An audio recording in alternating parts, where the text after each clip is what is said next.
When Donald Trump made the mistake of presenting himself last night to the 41,000 baseball fans gathered in Washington to watch the World Series game, he discovered the hard way that they had not forgotten this.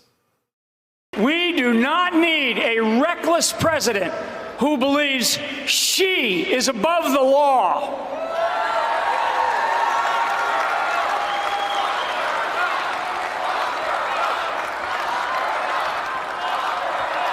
Lock her up. That's right. That's right. Lock her up. Lock her up is right. She should be locked up, tell you right now.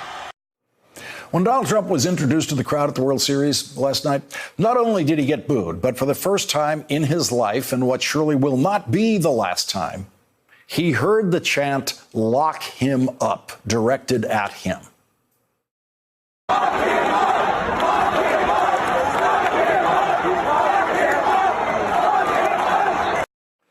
Some observers equated the crowd's use of "lock him up" with Donald Trump's use of "lock her up."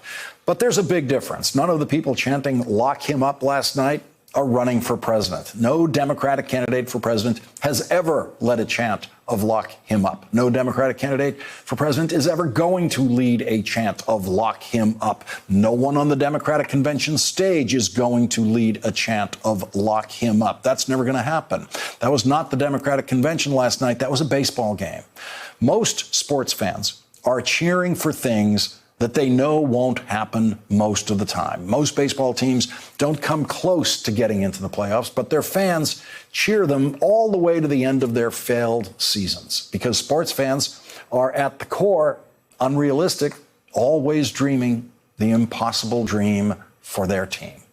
And so most of those Washington baseball fans last night probably have enough Washington experience to know that it's very unlikely Donald Trump will ever be locked up, even though federal prosecutors have already accused him of participating in and directing the crimes that Michael Cohen has pleaded guilty to and has now been locked up for.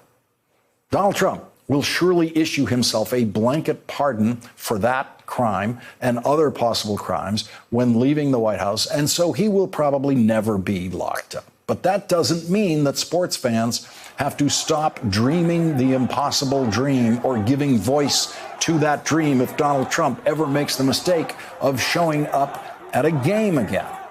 For the rest of his life, if Donald Trump ever steps out of his protected bubble again, he will hear what people really think of him for the rest of his life. People will use their First Amendment rights to tell Donald Trump what they think of him if they ever get the chance. And that is the life sentence that Donald Trump can never escape.